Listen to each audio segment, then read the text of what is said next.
300,000 personnel, 36,000 tanks and other vehicles,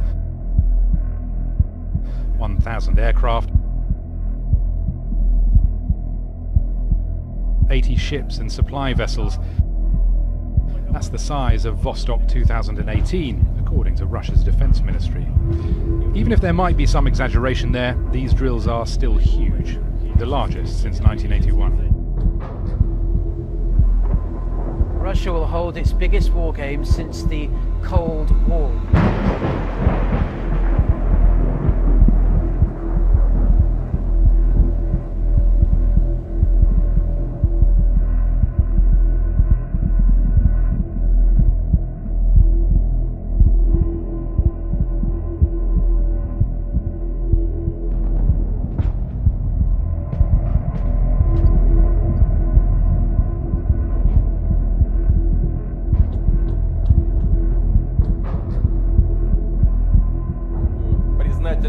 I want to express special gratitude to the soldiers of the People's Republic of China and Mongolia.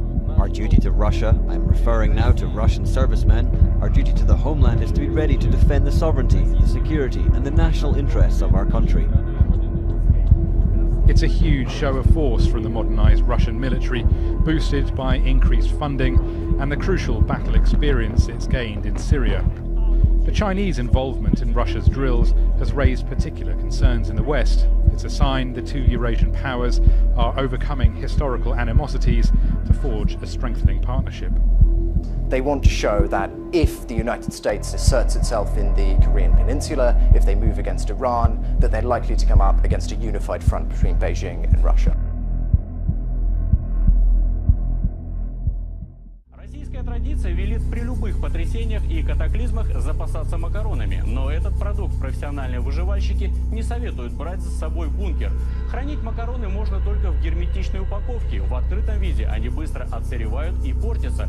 Кому особенно не сладко придется в подземном мире, так это сладкоежкам. Шоколадки, конфеты, сгущенное молоко – все это тоже придется оставить в прежней жизни. Да, глюкоза – непревзойденный источник энергии, однако сладкое вызывает жажду. А ведь вода будет самым ценным ресурсом для обитателей бомбоубежища.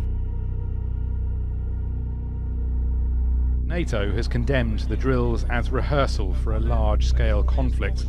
The North Atlantic Alliance has also been testing capabilities.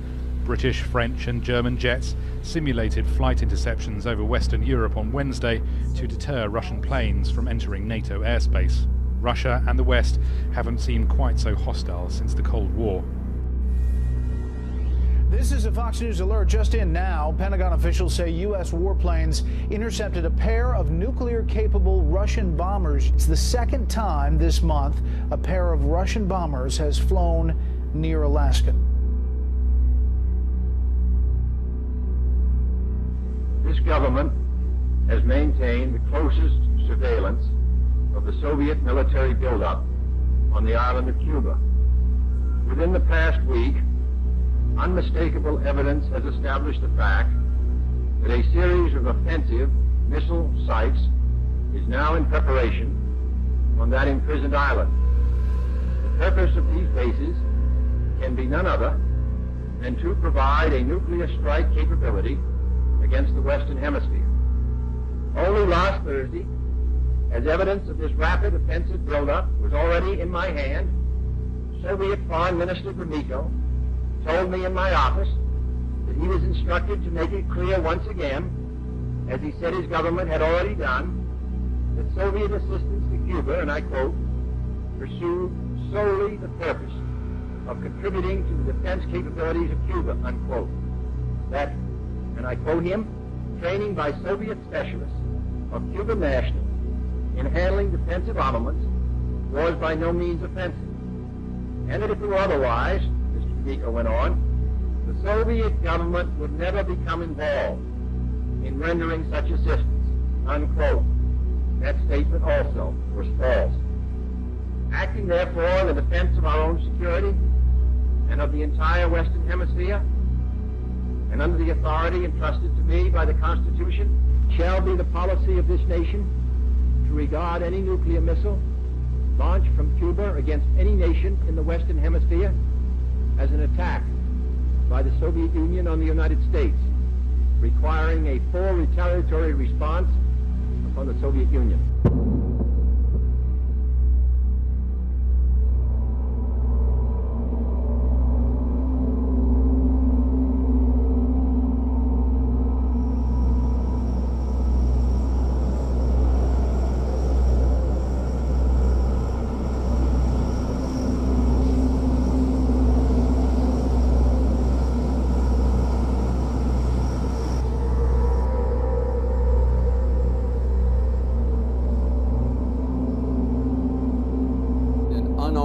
Russian Air Force jet flew over several key landmarks here in the Washington area at low altitude, including the Capitol, the Pentagon, CIA headquarters in Langley, Virginia, and Joint Base Andrews, home of Air Force One, of course. The flight was part of a long-standing treaty that allows militaries of the U.S. and Russia to observe the other from the air.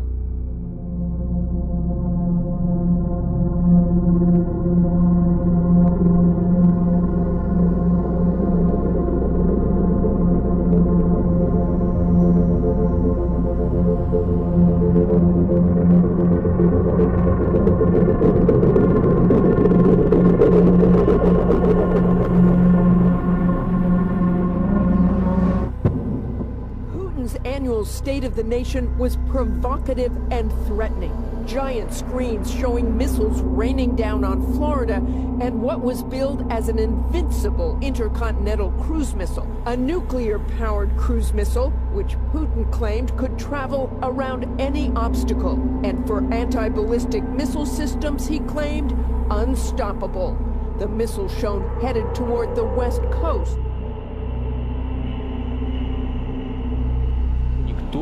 No one has listened to us, Putin said. You'll listen to us now. I want this, our nuclear arsenal, to be the biggest and the finest in the world.